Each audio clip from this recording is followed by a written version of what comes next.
Nah, kemudian yang ketiga adalah ayam saya itu menjadi.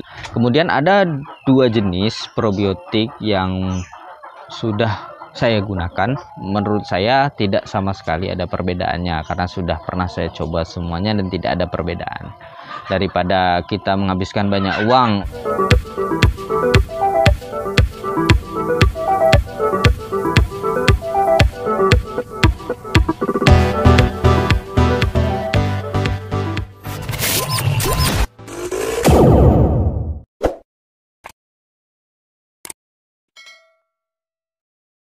halo sobat, assalamualaikum warahmatullahi wabarakatuh. Bagaimana kabar sobat hari ini?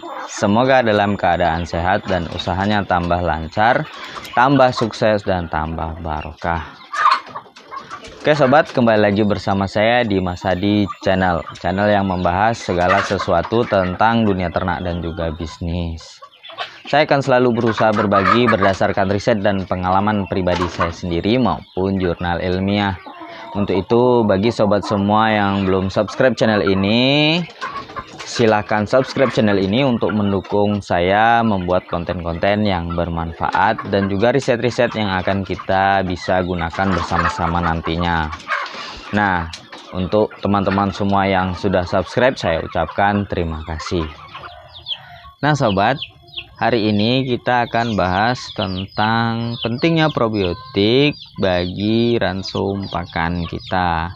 Kenapa saya bahas ini? Karena mungkin banyak sekali yang tanya ketika saya mencampurkan pakan itu dengan larutan probiotik, apa itu mas? Apa itu mas? Nah, sehingga saya bahas beberapa campuran pakan saya itu saya menggunakan probiotik. Kenapa probiotik? Karena memang sudah terbukti bagi saya sendiri itu fungsinya sudah terbukti, terutama pada bau kotoran. Nah, sebenarnya fungsi daripada probiotik itu bukan hanya pada bau kotoran saja, ada beberapa fungsi lain bagi probiotik, termasuk kesehatan bagi ayam. Nah, probiotik itu sendiri sebenarnya adalah mikroorganisme yang berfungsi untuk kesehatan ayam itu sendiri. Baik itu nanti kesehatannya secara langsung di dalam tubuh ayam atau kesehatannya itu dari luar tubuh ayam, seperti penguraian kotoran yang lebih cepat sehingga tidak ada amonia, sehingga tidak menimbulkan penyakit bagi ayam. Nah, singkatnya probiotik itu adalah bakteri baik atau mikroorganisme yang baik bagi tubuh ayam tersebut atau bagi peternakan kita atau bagi ternak-ternak kita. Nah, singkatnya seperti itu. Nah, ada beberapa fungsi daripada larutan probiotik yang sudah saya perhatikan ya. Saya buktikan sendiri. Mungkin kalau di catatan banyak sekali ya fungsinya, menghilangkan bau, mempercepat pertumbuhan, kemudian juga menghilangkan amonia dan sebagainya. Itu catatan saja, tetapi yang saya rasakan ada secara real yang memang berbeda antara kita menggunakan probiotik dan tidak menggunakan probiotik. Dan juga terjadi perbedaan 2 jenis probiotik, misalnya probiotik yang bersifat serbuk dan probiotik yang bersifat cair. Nah, apa perbedaannya nanti kita bahas. Nah, probiotik sendiri yang saya rasakan itu adalah memang sangat penting untuk menghilangkan bau kotoran ayam. Ketika probiotik itu kita campurkan kepada ransum pakan, kotoran ayam itu cenderung tidak berbau lama, jadi bisa dia cepat kering, dan juga ketika bersentuhan dengan tanah itu bisa langsung terurai. Mikroorganisme lain itu cepat sekali mengurai kotoran yang dikeluarkan oleh ayam tersebut. Bahkan kalau indukan saya ini itu kalau sudah sekitar jam 9 pagi itu hampir tidak ada lagi kotorannya, sudah cekeri terus kemudian bercampur dengan tanah, sangat cepat sekali. Nah, ketika saya tidak menambahkan probiotik, baunya itu cukup menyengat. ada beberapa kali saya jelaskan, ketika saya kehabisan probiotik dan tidak menggunakan probiotik, bau daripada kotoran ayam itu kadang mulai tercium. Nah, ini sangat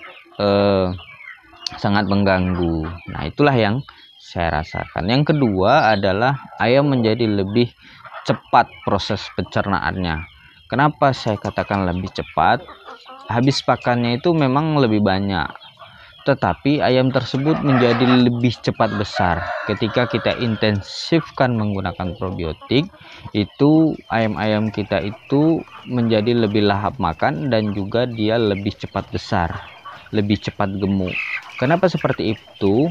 Nah, mikroorganisme yang ada di dalam probiotik itu juga berfungsi untuk menghasilkan enzim-enzim pencernaan, sehingga tubuh daripada ayam kita itu tidak susah-susah mengeluarkan enzim yang berfungsi untuk mencerna makanan. Artinya enzim yang dihasilkan oleh pencernaan ayam kita itu lebih banyak dari biasanya, sehingga proses penyerapan nutrisinya menjadi lebih cepat. Nah, itu sehingga ketika proses penyerapan nutrisi itu menjadi lebih cepat, mereka lebih cepat mengkonversi nutrisi tadi menjadi daging dan tulang, sehingga ayam-ayam kita itu menjadi lebih cepat besar. Jadi itu fungsi yang kedua yang saya perhatikan ketika saya melakukan peternakan ini intensif. Nah, kemudian yang ketiga adalah ayam-ayam saya itu menjadi lebih sehat. Kenapa kok lebih sehat? Karena memang selain probiotik itu mampu menghasilkan enzim untuk penyerapan pencernaan, maka kerja pencernaan daripada ayam-ayam kita itu menjadi lebih ringan. Nah, ketika penyerapannya maksimal dalam tubuhnya, kemudian energinya pas, baik, sehingga ketika ayam-ayam kita itu mungkin ada bakteri atau virus yang tidak baik menyerang ayam-ayam kita, mereka jadi lebih siap karena nutrisi yang di dalam tubuhnya itu sudah terserap maksimal. Nah, itu beberapa fungsi daripada probiotik yang menurut saya itu sangat saya rasakan di peternakan saya sendiri. Nah, di sisi lain juga probiotik itu bisa menaikkan atau meningkatkan nutrisi daripada pakan. Nah, ini saya tidak paham ya, karena saya tidak pernah mengujinya secara langsung, tapi menurut beberapa penelitian itu probiotik atau fermentasi dengan menggunakan probiotik ini terhadap pakan itu bisa menaikkan nutrisi daripada pakan. Nah, kalau mengenai nutrisi daripada pakan itu saya belum tahu pasti karena saya tidak pernah menguji.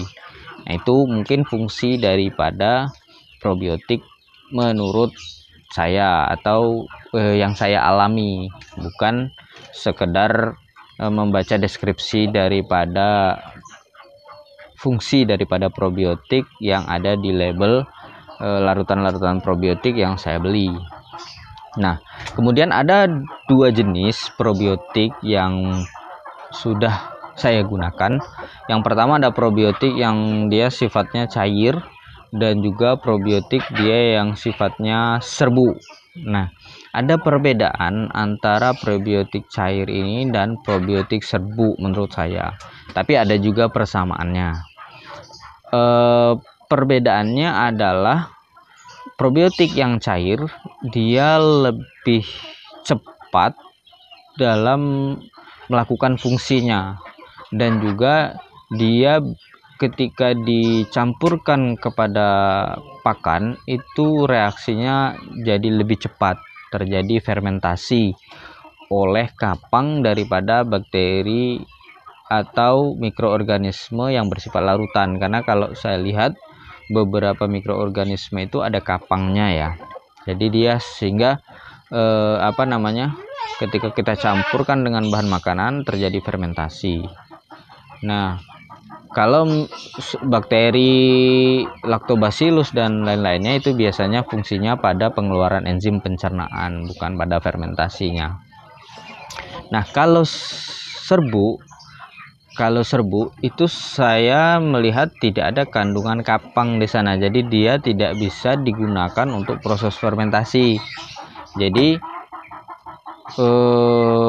yang bersifat serbuk itu berfungsi pada saat dia masuk ke dalam tubuh hewan, jadi bukan di luar tubuh hewan. Kalau larutan bisa berfungsi lebih cepat di luar tubuh hewan, bisa digunakan untuk fermentasi dan segala macamnya. Tapi kalau yang dia bersifat serbuk, dia masuk ke dalam tubuh hewan baru dia berfungsi. Dia tidak bisa digunakan untuk proses fermentasi di luar tubuh hewan. Nah, sehingga secara fungsi mampu untuk meningkatkan produktivitas, maksudnya mampu untuk membantu proses pencernaan hewan sama-sama, tetapi perbedaannya adalah prosesnya itu lebih cepat larutan daripada yang serbuk. Nah, kalau yang bersifat larutan biasanya saya menggunakan EM4. Kalau yang bersifat serbuk saya biasanya menggunakan Asabio. Nah, kombinasi dari kedua ini menurut saya sangat bagus sekali. Sangat bagus untuk peternakan saya dan untuk meningkatkan produktivitas daripada peternakan. Karena yang saya rasakan ketika saya menggunakan Asabio, memang ayam-ayam juga menjadi lebih sehat. Kemudian ketika menggunakan EM4 juga sama, tetapi bahan pakannya yang berbeda. Kalau saya campur Asabio saja, dia pakan tidak bisa lebih lama, tidak bisa lebih awet. Karena kalau cuma saya kasih Asabio kemudian saya campur dengan air, dia akan berjamur, bukan terfermentasi. Jadi mungkin itu perbedaan antara larutan dengan yang serbuk. Nah, bagusnya dikombinasikan antara larutan dan serbuk. Itu akan menghasilkan efektivitas yang tinggi dari probiotik yang kita gunakan. Nah, saya biasanya menggunakan Asabio sesuai dengan petunjuk. Dan juga EM4 biasanya saya campur dengan tetes gula pasir ataupun gula merah. Mana yang efisien? Saya biasanya menggunakan tetes karena lebih murah menurut saya. Dan tidak ada perbedaan kita menggunakan tetes, gula pasir dan gula merah. Menurut saya tidak sama sekali ada perbedaannya, karena sudah pernah saya coba semuanya dan tidak ada perbedaan. Daripada kita menghabiskan banyak uang untuk membeli gula merah yang mahal sekali, mending kita menggunakan tetes yang harganya lebih terjangkau. Nah, itu menurut saya bagaimana pentingnya larutan probiotik dan efektivitas dan efisiensi ketika kita menggunakan larutan probiotik. Nah, mungkin itu dulu video kita kali ini, semoga bermanfaat. Kita belajar bersama. Wassalamualaikum warahmatullahi wabarakatuh.